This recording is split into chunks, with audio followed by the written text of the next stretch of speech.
The show is made possible in part by its supporting sponsors. Blue Water Power Group of Companies, Joe's Discount Tire, and AskGuy.ca. This interview is kind of happening sort of by accident on purpose. Like, I've known this gentleman for, I haven't even put thought into it, but probably 20 years anyway. At least. Right, yeah. At least. How you doing? 25. Grant Lee, good to see you, Nice my to meet you, friend. Dave. Pleasure. I appreciate the time because I know you're busy doing lots of stuff, but I just thought, you know, every time we're out, it's usually somewhere, we're having a pint somewhere, and you've always got a story, and it's usually about music or concert. You've been to like a bazillion concerts, right, in your lifetime. So I just know this is going to go a lot of different directions. But let's start. You're originally from Scotland, a place called Ayr, Scotland, is that right? Yeah. What was that town like? Very similar to the size of Sarnia, about 65,000 people. Okay, and that you're raised there. Like, when did you leave there to come to Canada? Yeah, born and raised there, and I came to Canada in September of 1981. Oh wow, why? My brother had emigrated in 1974, and then my mum and dad and myself came over in 75 on a vacation. Yeah. Came back in 78, and then I came over on my own On a in vacation. 79. And that was it. We decided we were going to try and spend a new life in Canada. Yeah. Which was a big step for my mum and dad because they'd worked for British Rail. Okay. My dad for 35 years. Wow. And my mum worked there for 28 years. Wow. So they left everything behind, as I did. But, you know, as they say, go west. What was the reason? Like why leave Scotland and come to Canada? Was it better here? Were there different? Like what's? Two different kind of lifestyles in the sense that, you know, we moved to Toronto. It's a big city. Yeah. There's lots more to do. Not saying there wasn't big cities in Scotland, either Glasgow, Edinburgh, Aberdeen. Sure. But the big thing was the weather. In the summertime, the weather was, you know, you step off the plane and it's like opening the oven door. So you get 2 seasons in Scotland usually, 6 months winter and 6 months bad weather. So is that why they say Scotland's a nice place to visit? It's nice and green. Nice and green. Right. That's so lots of rain. Do you miss it? Oh yeah. Times? I do miss it at times, but you know. Like, how old would you have been when you left there? 20. I was almost 21. Yeah. Wow. So what? Even for a young man, I mean, that's a big step. I mean, what were you doing at 20, 21 years old? Well, I was still working in Scotland. I worked in a computer business actually for a digital corporation. Okay. Left that job, come over here and did something totally different. I was there for like 30 years. So yeah. What did you do when you came here? I worked in the steam business. You know, the steam business. Yeah, you generate steam in a boiler. Oh yeah, okay. And you look after the steam on the way down the pipe, which is used in the manufacturing process of pretty much everything. Right. So it was an interesting thing. It was like every day was different. Yeah. Because you're dealing with different industries, which was attracted me to it. Yeah. How did you have to learn that, or did you already have some experience with that? No experience in it at all, but I just learned it on the job over the years and became part of my life. Yeah. Somebody took a leap of faith with you? Not really, just me. Yeah. My brother was a millwright, and he he sold valves, and he got me involved in a company, and the rest was history. Yeah. So you obviously enjoyed that. Oh, it was great. So would you say you were a salesman, or? I was in engineering sales. Yeah. Okay. You'd be perfect for that because you're a real people person. I mean, I don't know. Yeah, I think so. Come on now, you always got a story to tell, and you're friendly with everybody, and you just seem to always have a good time. Music's obviously a big part of your life. We're going to talk about that, and I know you're a keyboard player. You've played in multiple bands, but let's just go back to what was the first experience of music as far as becoming a musician for you? Well, I wouldn't say actually becoming a musician, but there was always music in the house growing up. Okay. So I was exposed to, you know, like Frank Sinatra, Bing Crosby, Lena Horne, Ella Fitzgerald, Rosemary Clooney, Julie London, all the great 40s people. Right. And then, of course, in the late 50s, the rock and roll came out, and then the Beatles and the Stones and Kinks, and it was a different thing, the Who. And I don't want to reveal your age, but were you there for that? I was when the Stones and all those guys came out. I was like 3 years old. Yeah. But they're like they're still there. Like, I mean, I even talked to my 20-year-old, who even knows who Elvis is and the Beatles and all that stuff, right? They're pioneers. Pioneers. You listen to some of the music and you still hear those riffs coming through. Yeah. You know, it's fabulous. Yeah. What do you have a favorite genre, or would you say you're eclectic? I'd say I'm eclectic. I like everything, Dave. Yeah. It doesn't matter if it's country, rock, jazz. I especially like smooth jazz. Yeah. But heavy rock, I love all that stuff. All the classic rock. All the oldies. So you can walk into about any room, and if the music's on, you can pretty much appreciate it. Absolutely. Yeah. That's I've always thought when someone's eclectic, that's a real skill to have, because you can recognize talent in multiple ways. And then as you move into being a musician, keyboard player, piano player specifically, the keys are really an important part of a lot of those types of music that you like, right down to rock and roll, jazz.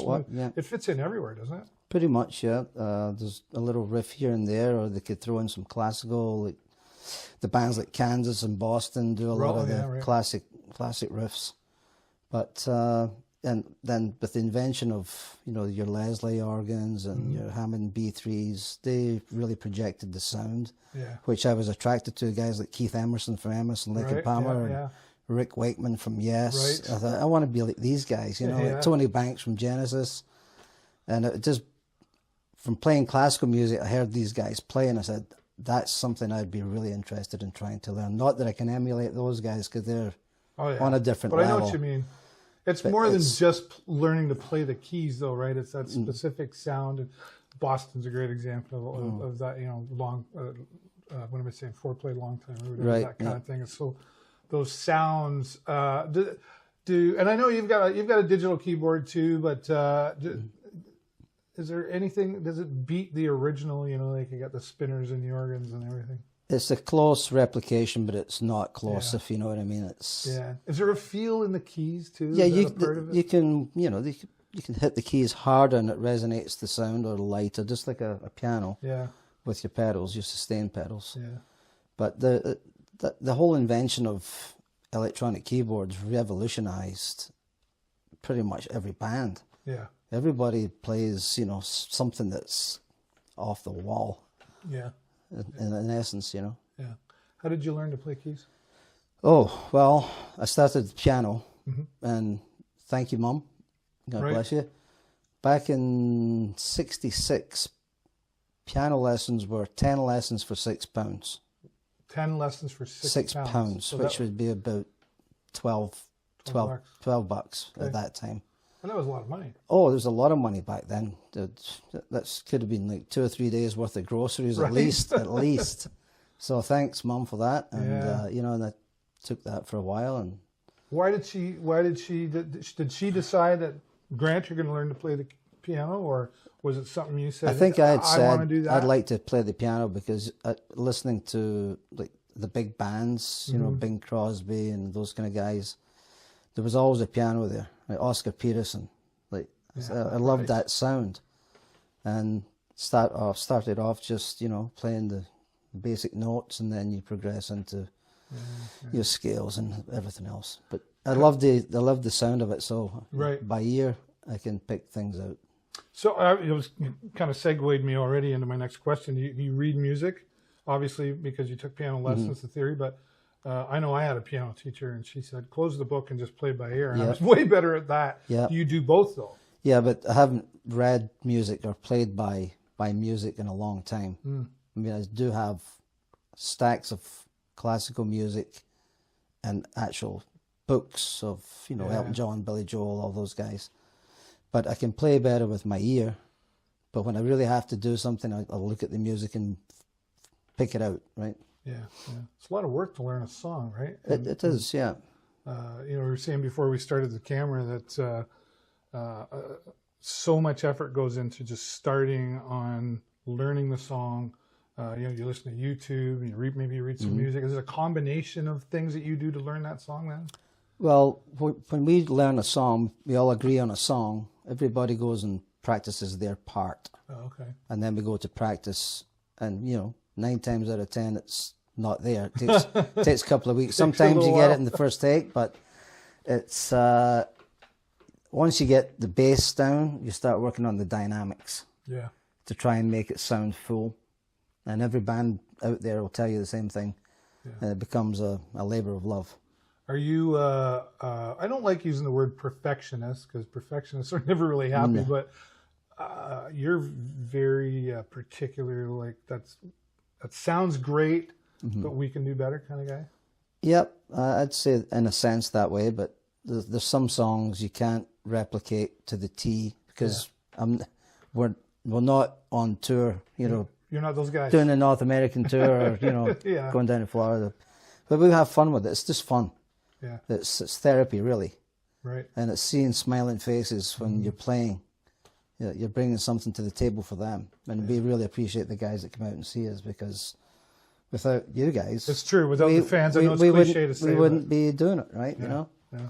What's the name of the band that you're in now? Right now it's Brenda's band. Okay. Which is Brenda Tishan, who's been an icon in this town for 50, well, singing for 50 years. I met her, I was 19 years old at Mr. Mike's Variety Club. There you go. so a while. Yeah, yeah. And she's still as young as ever. Oh, she's... When she performs. Yeah, she's inspiration. She takes all my excuses away, you know. Yeah, right. It's fabulous, yeah. Well, Brenda's doing it, and she picks some great songs too, you know. And so there's you, Brenda, and who else is in the Brenda's brother, Brad McLean. Okay. And Chris Tompkins on drums. Oh, nice. Jens Walter on bass, and myself on keys. Yeah, yeah. Do you play every weekend, or is it like, would that be overdoing it? We try not to play every weekend. Just recently we played 3 weekends in a row, but then we had like a month and a half off, which gives us time to learn new songs. Yeah. Because try to keep things fresh. People that come out and see you on a regular basis start to, oh yeah, we know what's coming up now. Yeah, they're gonna. I know. We change things up and try and make it happy for everybody. Yeah. And is it just Sarnia you're playing, or are you going out of town, like to Grand Bend or any Wallaceburg or anything? We've been out to Reese's Corners, and we're going to Petrolia on the 5th of August at the brew house out there. Nice. But see, we've only been together like 14 months, 15 months, so most of the gigs have been in town. Yeah. But yeah, who knows? You don't mind traveling a bit? No, not at all. Yeah. Okay, so now I want, maybe this is a little controversial, I don't know, but are musicians getting paid enough to play in a bar situation, a restaurant situation? Well, I'd have to say flat out no. Yeah. Why do you think that is? Well, I think COVID had a lot to do with it, but prior to that, you can speak to any guys who played in town here for, 30, 40, 50 years. They were basically getting the same money back then that they are today. Because live music is still a staple. Yeah. And I think sometimes people don't really appreciate the time. It's not just a 3-hour gig, it's a 5-6 hour gig. By the time you get your equipment there and set it all up and do your gig and then tear it all down and drive it home. But every band's the same. We do it for the love of it. So that's what I was going to say. Whose fault is it, really? Yeah. It's true. You said yes, right? Yeah, that's very true. But most musicians, I guess, are not, like yourself. Like, well, you're retired, sort of. You do have a part-time job, but that's by choice, right? That you do that to keep yourself busy. So it's not an income that you rely on to pay your bills then. No, it comes in handy for other things. Sure. Yeah, bills and some fun money. A bit of travel, beer, maybe. Yeah. Have some fun with it. Yeah. How do you think? I want to say, like, I've always felt that Sarnia has been like a hub for musicians and artists, painters, photography, like all of that. Would you agree with that? I would agree with that wholeheartedly. The amount of talent in this little town is mind blowing. Actually, how good people are. Yeah. And we all try and support each other. If there's a band playing, we'll go out and watch them. They'll watch us, and we'll go to another bar and another venue. But we're all friends, We try to support each other as much as we can. Yeah. And even, I've seen musicians from out of town come to Sarnia. Seen a lot of relationships built from that, like Chatham, Wallaceburg, London. Yep, that's Woodstock, Kitchener. We've seen down here too, and even as far as Toronto's really traveled this way. There's some great bands down in Chatham, Wallaceburg, London, of course.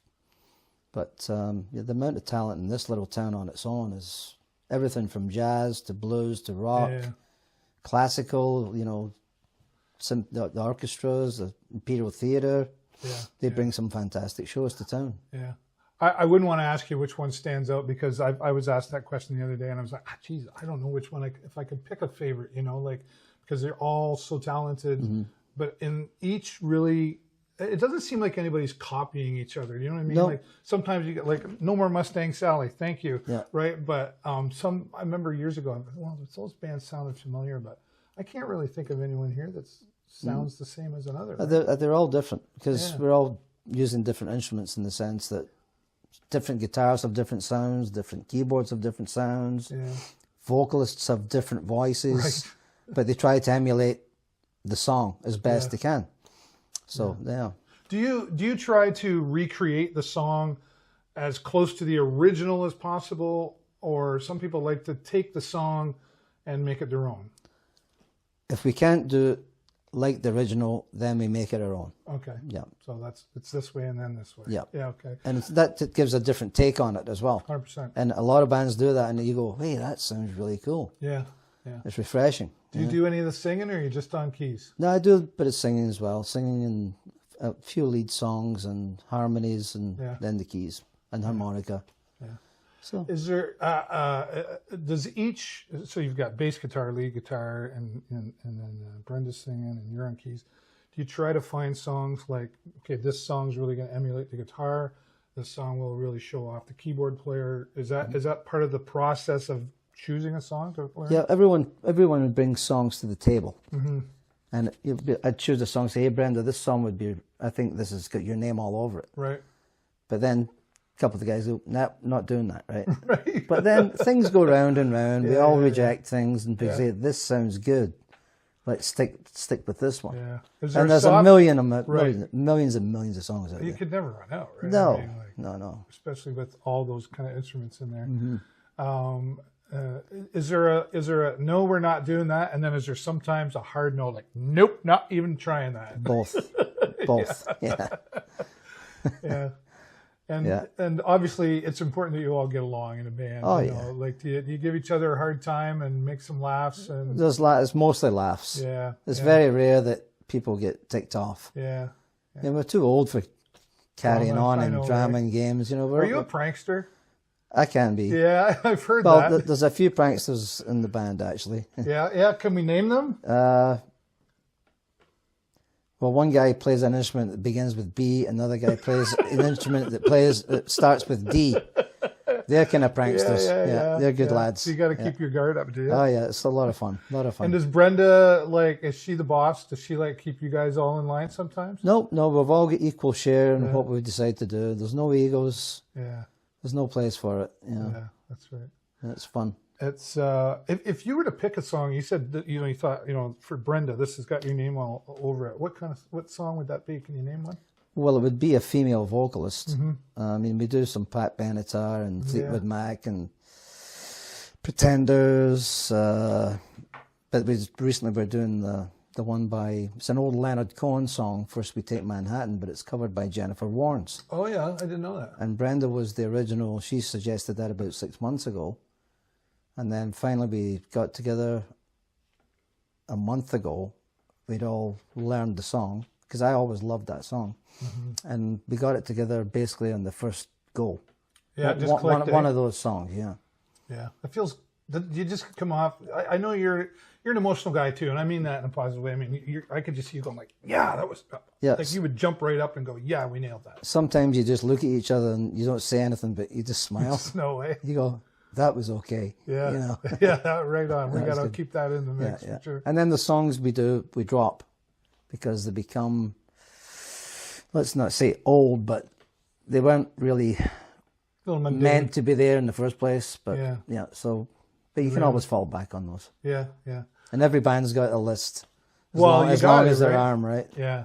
Because requests, you get requests sometimes from the audience, and you try to do your best, I'm sure. But if you don't, will you try a song that we've never done, I don't know, Crazy by Patsy Cline or something like that, and we've never done it, but we could try. You could probably work your way through it, or do you just stick with what you know? sometimes when people shout out songs, we take mental notes. Yeah. And say, do you want to try this? Let's try it. And then, you know, if you see that person again, hey, this is for you, and thanks for the suggestion. Right. It's a real relationship business too, isn't it? Like Absolutely. Being in a band. Yep. Yeah. Not just with the band members or the audience, but also with the establishments. Yeah. Right. Good point. Yeah. Some of these establishments are fantastic. They'll look after you, and they're delighted to have you there. And it's a win-win situation. It's really it makes it easier to play and come back when you feel appreciated. Yeah. Right. Yeah. For sure. For sure. Let's go a little backwards in time again and talk more about. I'd like to talk about your school. Like you said, you were raised in Ayr. Like, what was school like for you? Public school, and then do they call it public school in high school? Or? They called it primary school and high school. Okay. Primary school, you went there from basically 5 to 12. Okay. And then high school was 12/13 to 16. Oh, okay. You could stay extra to your 17 if you wanted to take years? extra exams to be going to college to study another, you know, trade or whatever. Yeah. Did you like school? I loved school. Yeah. Yeah. It was Did fun. you do well at it? I'd say I was good on certain subjects, bad at other ones, like a lot of people. But I had fun with it. And what about sports? Sports, I played, you know, the usual UK things, you know, soccer and rugby and cricket, you know, and tennis and golf. And, yeah. it was I all do good. look around here, and we'll show this in the video. But you're a golfer too. I mean, well, I mean, look where you're from. yeah, true enough, but haven't played that much these days. Yeah. Where you just don't have time for it because you're supposed to be retired, but yeah, you're busy. I know, it's kind of busy, but yeah, I'll get round to it this next couple of weeks for sure. Yeah. Are you any good at it? No, I'm just a hacker. Yeah. Left, right. Yeah. Yeah. It's a full day when you're golfing, like really. By the time you get through. It's a nice walk. Yeah, right. I used to golf. I never got better than 100, so I have a saying: I'm not a quitter, but I know when I'm beat. Yeah, right. You hit the ton. Yeah, I'll stick with what I know on that one. So school was good, and then did you have like aspirations, like any young man would, to like I'm going to do this, and or were you more of a I don't know what the hell I'm going to do? Academically, I would say I didn't know what I wanted to do. Yeah. But I did want to become a professional soccer player. Is that right? Yeah. You were that good? I was good enough to get trials, but yeah, with major teams, but never made it. But the experience was great. So you went through that. Yeah. Talk about that. Well, I guess you're about 16, 17 years old, and you have scouts coming watching amateur games. Right. And to get invited to go down for a trial, and Yeah. if you make it, you make it. If you don't, you don't. Yeah. And you got asked? I got asked for a few major teams. Yeah. I won't mention them because people may get offended. Oh, well, it's funny that sport really is very emotional when it comes to rooting for your team. Oh, right? yeah. There's some love-hate relationships Right. within families too. Is that right? Oh, yeah, you love... It's hardcore, right? It's like any other sport, I guess. Yeah, I People get the passion for it, Yeah. Do you ever get back home for visits? Do you have family back there? I've just got a couple of cousins left now, and that's it. Basically, Yeah. I haven't been back in a long time, Dave. No. Is that something you want to do, or you? Yeah, I might do that. Maybe in the next couple of years. Yeah. Because we're not getting any younger. Right. Well, speaking of not getting any younger, but you've got a list of concerts that you've been to over the years. Do you remember the first big concert that you went to at whatever age? Very first big concert was at the Glasgow Apollo, and it was in October of 1976, and it was Peter Frampton with guest Gary Wright. Wow. So you had the Frampton Comes Alive album, which was one of the best-selling double live albums of all time. Yep. And then you had Gary Wright with songs like Dreamweaver and My Love Is Alive, and the ticket was £2.20. Wow. So you look back, but then if you're working, part-time job, that was basically 4 hours wages to buy the ticket. Right. Plus you had the train journey. Right. So it was a major event, but so after that first concert, I was hooked. That was it. You're like, I'm doing this whenever Yeah, I can. whenever I get the chance, I'm going to see live music, and it opened up my eyes to a whole different gambit of music. Totally. That's so original, though. Peter Frampton and Gary Wright in the same sentence. I haven't heard that in, ever. Yeah. So from there, then you were hooked. And then how many concerts would you say you've been to now in your lifetime, if you were to just guess? I don't know. Probably, I don't know, maybe 300 to 400 anyway. Yeah, right. That's a lot of concerts. Yeah, that's a lot of money. It's a lot of money. Money well spent. Yeah, yeah. What have you learned from going to all these concerts? With the live performances of the bands replicating the actual record almost to the T. The band. You so kind of these expect guys, that, don't you? these guys recorded this song and then they'll do the song verbatim. Yeah. But then you'll get them just doing some improvisations and stuff, which I also loved, you know. Were you ever going to a concert expecting the replication and thinking, boy, this is going to be hard for them to pull this? Like Pink Floyd comes to life for me and go, boy, that's hard to really even redo on stage. But was there ever one you thought that you wouldn't do it? But they have the equipment to do that, right? You know, they've recorded with that equipment, so they bring the whole stage together, right? Yeah, yeah.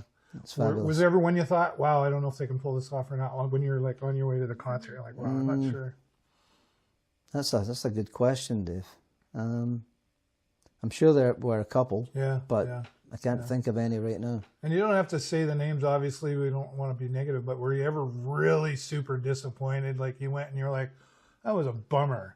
Yeah, actually it was. And I think a lot of it had to do with the individual at the time. It was one of those things where I'm not going to mention the artist's name, but he was spitting on the stage and holding out the microphone so the audience could sing every 8 bars, you know. I didn't pay money to come and see you going like this. I wanted to hear you sing. Yeah. It's and, one thing to interact with the crowd and a no little encores. It was just like, oh man. Yeah. I lost, and I'd seen this guy in 1979 in Glasgow. Yeah. And this was 2016, I think, the last time I saw him. Wow. So there was quite a time period. Yeah. But, yeah. Stevie Ray Vaughan, what do you think of him? Genius. Yeah. Yeah. Absolute genius. Lost him too early. No kidding. Yeah. Right. 1990, was it? Yeah. Somewhere in there. I remember I was DJ downtown at the time. That was in the 90s for sure. And did you ever get to meet any? You go to all these concerts. Were you a groupie that hung around and said, I got to get an autograph? Or did I bump into somebody by accident? I have met a few artists, but it's mostly in the smooth jazz genre. Okay. Down at the Fox Theatre in Detroit or the Detroit Opera House. I've never been there. Yeah, it's really nice acoustics. Yeah. One artist I went to see, I had all the CDs and the sleeves in my pockets. And he had a meet and greet thing at the end. Oh, yeah, okay. The band's called the Rippingtons, by the way, folks, if you're interested. Okay, all right, yeah, that's good to know. Russ Freeman and the Rippingtons. Russ Freeman. Basically like an 8-9-piece band. Oh, wow. So I get up to him and I said, Russ, that was a great show. Thank you very much for your entertainment. I've always been a big fan of yours. And I emptied my pockets out with the CD, just the CDs and the sleeves from the CDs. Would you mind signing those? He goes, come on, let's go over here. And he signed every single one, probably kept the line up for, 5-8 minutes while he was signing all that stuff. Yeah, because they're pretty expediting when they do that. There's people lining up to get, so he took the time. That's a true artist. Yeah. Who would take the time to do that for me. Yeah. I mean, so people, I say, you sign my stuff, you know what I mean? Like, and I say, no, like, it's crazy. Yeah. The amount of time and effort these guys do. Yeah. It's impactful, isn't it? When somebody takes the time. I remember waiting for somebody after our business conference, and I waited, and he was like, yeah, I don't have time for this. And I was like, oh.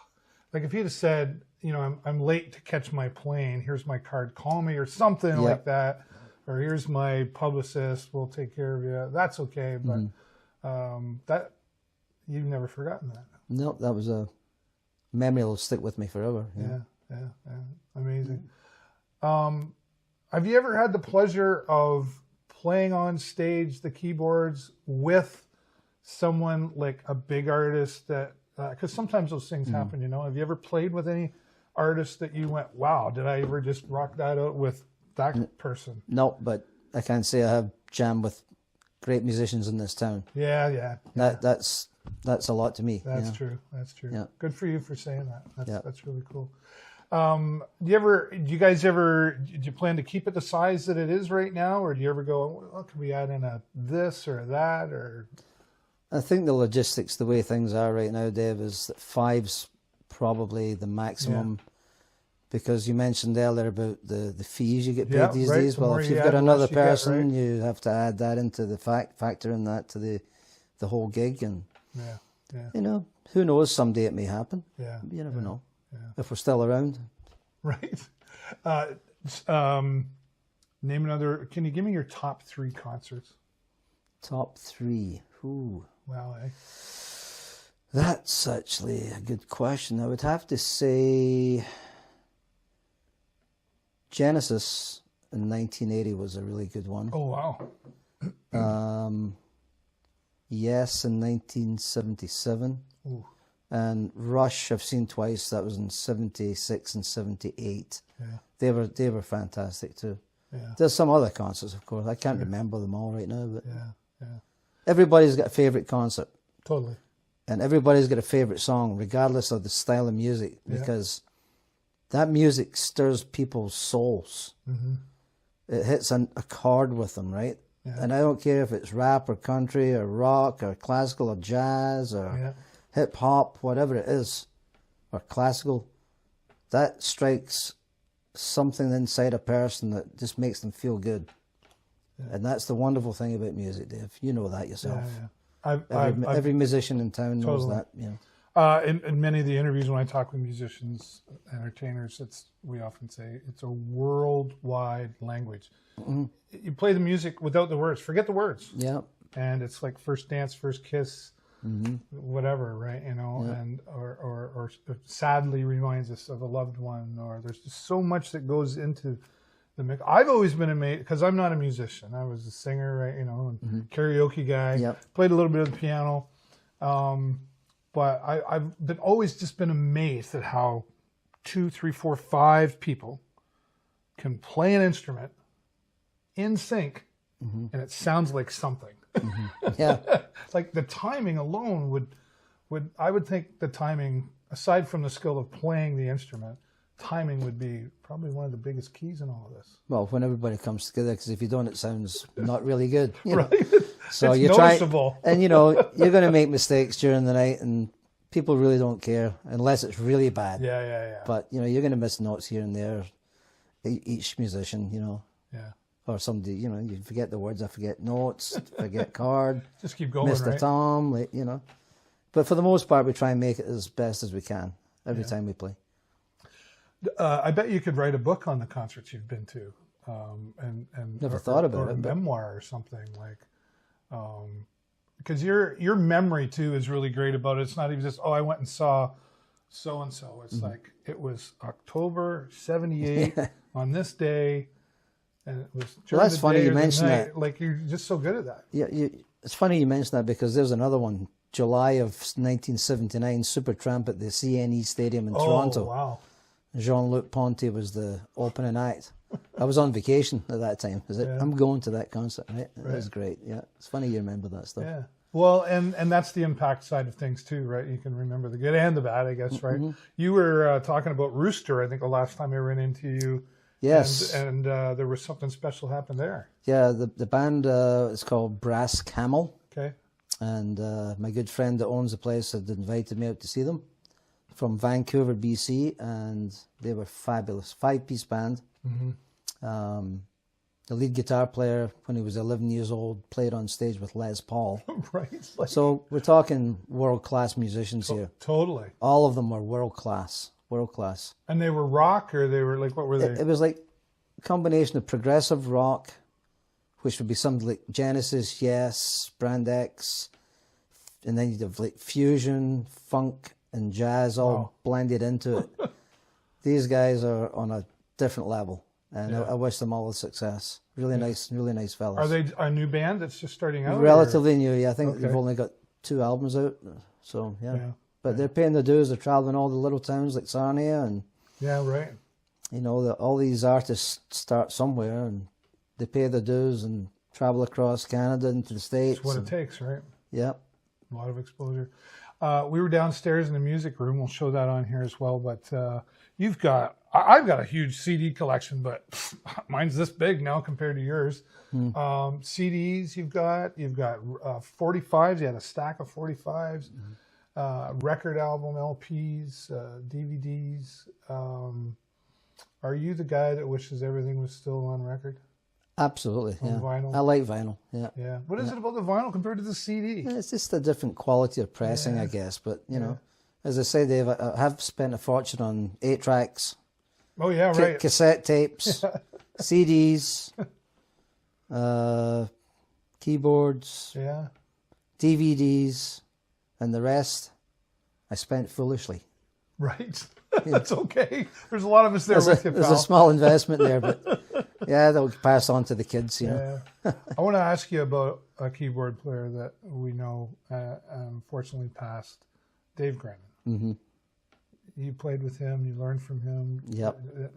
I did play with him, but I played in his house. I mean, he was a fabulous, fabulous man. Yeah. And sorely missed. He sure is still, right? I mean, Dave was an equipment hound. I know. He had like 8 or 9 keyboards. Yep. I do have one of them that I got back in the mid 2000s. Yeah. Which I still have. So when you got back, wasn't it? Or around about middle of 2000, I got back into it. Yeah. And Dave was always encouraging, and he's been known when he plays. His last name's Grennan, but they called him Grinning Grennan. Grinning Grennan. Always happy, and he was a fabulous, fabulous keyboard player. Yeah, I miss him very much. Yeah. I don't know. I might have told you the story real quick. My first keyboard, electronic keyboard, was a mini Moog. Oh yeah. That I bought off of Dave. Right. And I remember buying it, and actually I was like, "Oh, I don't have a 1/4-inch cable." And he's like, "Oh, scrolling around trying, kind of, here you go, kid." I was 15 years old. Wow. And then later, before he passed, every time we ran each other, he'd say, "You got that mini Moog?" I was like, "No, I sold it for $100." And he's like, I would have given you like $1,000. It'd be worth a fortune now. I know, right? Yeah. If only we'd known. I had a lot of fun with that thing too, and over years, like we sort of stayed in touch. You know, I was kind of the annoying teenager back then for him, but he would take the time. He always took the time and answered my questions, and he taught me a few things like the sliders. Mm-hmm. And, it's funny you mentioned the Moog. Keith Emerson from Emerson, Lake and Palmer actually helped design that Moog synthesizer. Really? He was involved in that. He would tweak it and say, "Oh, you need to do this or that part's fine." It's interesting if you look up I like to look up the history of equipment as well, know where it came from. And they sold them at Radio Shack. The mini Moog. They did? Yeah, that's where it came from. I didn't know that. I had it was sitting by a window one time, and I didn't close the window, and it rained on the keyboard. And I was like, and put it in a plastic big garbage bag, took it into Radio Shack, and I paid another $150 to have it fixed. You could have just thrown a cup of rice in there. Yeah, I wouldn't have known that back then. But that's he was great. Any other keyboard players locally or beyond here that you really enjoy listening to? Well, Bob James is he's been around forever. Yeah. Fantastic classical / smooth jazz piano player. Mm-hmm. Guys like Philippe Says from France. Mm-hmm. There's too many to mention. I was always a big Oscar Peterson fan. He's just genius. What about the opportunity to play like a grand piano? Like, I don't know if you know this, the Sarnia Public Library Theater has a beautiful grand piano. It's worth a lot of money. Yeah. Have you ever had the privilege of playing on something like that? Yeah, I've played a grand piano before, yeah. It was a long time ago, but yeah. And do you like that, or do you prefer, what have you got right here? This is the Haynes Brothers. Haynes Brothers, yeah, it's an old upright. I just get it tuned once every 18 months, to make sure it's in good time. But it's different than the keyboard. It's got a different sound, obviously. Totally. Plus, that's 88 keys. That's a 61 key. Right, so. Right. You can have a little more fun with this one sometimes. Yeah. I wish I still had my mother had one, and it was like, do you want? No, I don't want to move that. Well, anybody that wants to learn to play piano can pick up a piano for free as long as you just move it. Yeah, and then have it to most of the time. But it depends. Piano or a pool table, I just say, nope. No. I'm not doing that. Especially when you drop them. Right. I see you've got some guitars here too. Like, is that something you play as well? I'm just a strummer. Yeah. I can do a few songs. Got the 4 chords down. Yeah. Maybe more than that, but yeah, I know what you mean. Yeah. What's music obviously is a big part of your life, and we've covered a lot of different things from concerts to your style of music, your keyboard play. There's so much in there. What else is there in Grant Lee that, besides the music, that we should know? Nothing major. No. Music's your life? Aside from the work side of things? Music's a big part of my life, yes. Yeah. And I just try and be happy most of the time and stay positive, and good things will come your way. Yeah. What would you say to somebody learning a new instrument like the keyboard? Because, I mean, it's not, at least, I wouldn't say it's an easy instrument to learn, but it's easy. It's easy to do. It's just easy not to do, I guess, maybe is the way to say it. You took piano lessons. Is that for everybody, or do you think, like, how do you tell somebody, if you want to learn this instrument, where should they start? Well, you could learn the basics from anybody, basically, right? Yeah. And if it's a passion, you're going to practice more and learn the rudiments. But if you want to become really, really good, I'd say take at least a few lessons just to get some idea. But it doesn't matter if it's piano or guitar or saxophone or trumpet, any kind of brass instrument. If you've got the passion for that instrument, you'll learn it. You got to practice. That's it. I think that's where a lot of people give up. It's like, oh, I want to. Don't get frustrated. Stick with it, and good things will happen. Ronnie Frey started to teach me the guitar when I was 20 or something like that. So I was going to be a rock star. Oh yeah, weren't we all? And I finally went to him. I think it was about my 3rd lesson, and he said, "Burrows, come back when you're going to practice." Right. Because he could just tell that I wasn't practicing. Like you're wasting your time and wasting his time. I would practice about an hour before I had to go to a lesson to try. From the last lesson. Been there, done that too. But and Ronnie was great. George Weber. Yeah. Special person. Yeah. He sure was. And his organs, he had those big organs. He had the big Hammond BSV, bring it on the stage, And his lovely wife, Sue. Yeah. I saw her not too long ago. I just saw her there a few days ago. She's looking great. Yeah. Playing in a great band, Rhythm Junkies. Yep. I haven't been out to hear them yet, but I keep hearing they're great. They're great little band. Yeah. Yeah. Do you, when you're playing out wherever and you see local music, do you ever pull somebody up hey Sue, come up here and play the drums, or just a cameo or something like that? It hasn't happened in this band so far, but I can see the day when it will happen. Yeah. Everybody's still connected here, right? Oh yeah. The last 2 bands, we had people up all the time. Yeah, good fun.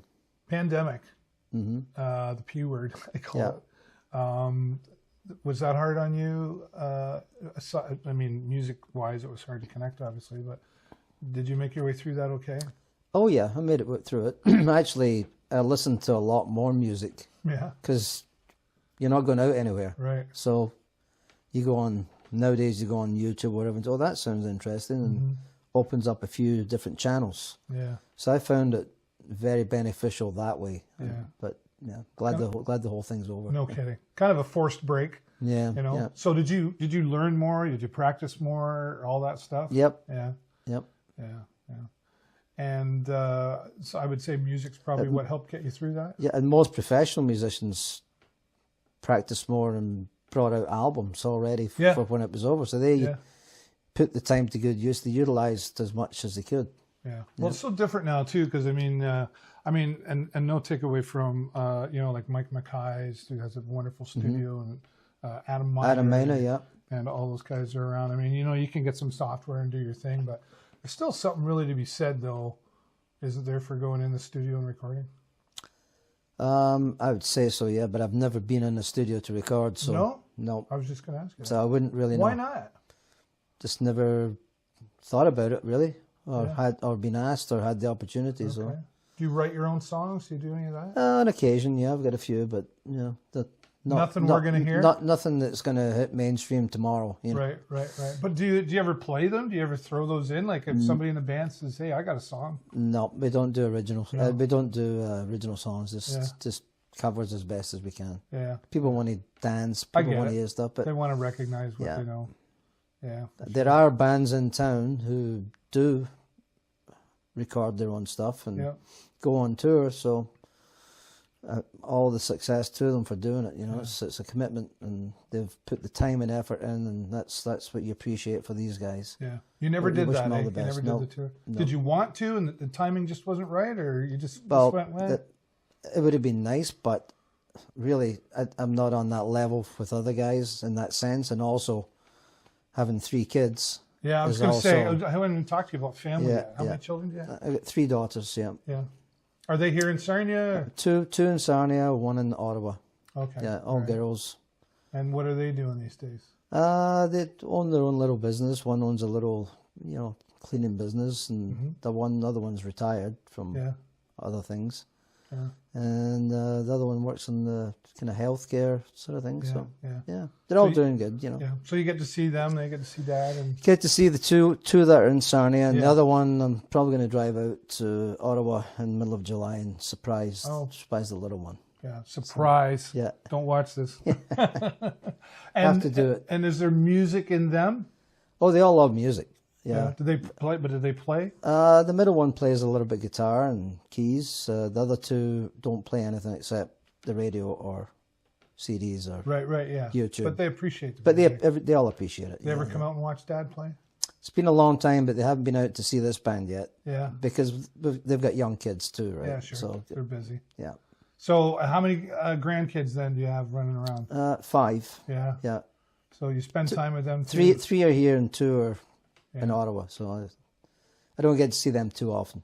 Yeah. So it's always a blessing when I get out there. Yeah, but it's fun to have grandkids, isn't it? Oh, yeah, it's great. You got a pool here where you live, so do the kids come over and play? And yeah. Stir up the chemicals. Yeah, right. Wow, you've just done so much, and I wouldn't even want to. I almost was going to ask you, like, what would you do if you weren't doing music? But that would have been soccer, right? Yeah. And then anything else that you thought you might want to do? Still? Oh, there's lots of things, but there are too many to mention. Yeah. I'll leave that one alone. Okay. All right. Jumping out of an airplane or anything like that? Thought about that. Thought about bungee jumping. Yeah. Oh. Did some other stuff, some crazy stuff, but getting too old to do all that now. Yeah. Travel? Like obviously. Travel. Yeah. Traveling's always an education. I was very fortunate as a young kid to travel. Yeah. It's an eye-opener for a lot of things. Different cultures, different countries. No kidding, right? Yeah. You can't read that in books. Yeah, for sure. I said it before, I'll say it again. You're a great storyteller, man. And the fact that you are so talented, I've always, over 20 years-ish that we've known each other, I've always had a great admiration for you. I've always been impacted by your music. I remember, I think it was down River Road several years ago, and you're like, oh, I'm in this band, you got to come and check us out. And I went and watched you guys. I always thought it was a privilege to be invited over to somebody's band practice. And I'll never forget sitting there in that basement and watching you guys jam it out. And I was just like, I'm seeing this come to life. And then it was like a couple weeks later, and I was out in the bar where you guys were at, and I was like, I know how they did that. Yeah. See, that's the nice thing about having somebody in a practice, because you've got an audience. Yeah. And you try and make it as best as you can. And thanks for coming out type of thing. Yeah. And then I never forgot that. Yeah, I remember that, Dave. Yeah, that was a long time ago. And I was able to talk you into singing karaoke once in a while. Just in a while, yeah. I know, because it's not the same as being in a band, is it? Oh, it's fun though. It's still fun. I mean, I could never go up and sing with the band. I had to, because I wasn't at practice. Yeah. I had the perfect band. It was called a CD. It played the same way every time, never missed a beat, right? Yeah. Yeah. But that's another thing with karaoke. It's something that strikes people. And there's some really great singers out there. A lot of bands, professional bands, have recruited singers from karaoke bars, whatever. Geniuses, But it's, again, something that person feels in them. Doesn't matter how good or how bad it sounds or how brilliant it sounds. They're doing it because they feel that energy. And it's a wonderful thing. It's something, again, that strikes that passion in them. Yeah. So hats off to the people who do go up and sing, you know. Because it can be nerve-wracking for some people. Oh, absolutely it is, yeah. Yeah. But I've heard a lot of great singers over the years. Oh, I bet you have. And I've seen you play in many different bands. I'm so glad that you're still doing that, because I think sometimes we can get older and we go, well, you know, I shouldn't do that anymore. It's like, what do you mean you shouldn't do that anymore? Why not, if you still can, right? If you still can, let's do it. Yeah, that's right. I thank you so much for your time and Dave, coming into pleasure. your home Thank here. you. And I know we're going to talk more after we shut the camera off, but tell everybody one more time where you're playing next. The Grind on July the 7th. Okay. That's opposite City Hall in Sarnia. Yep. And then we have a Duke d'Orleans cruise on July 23rd. Nice.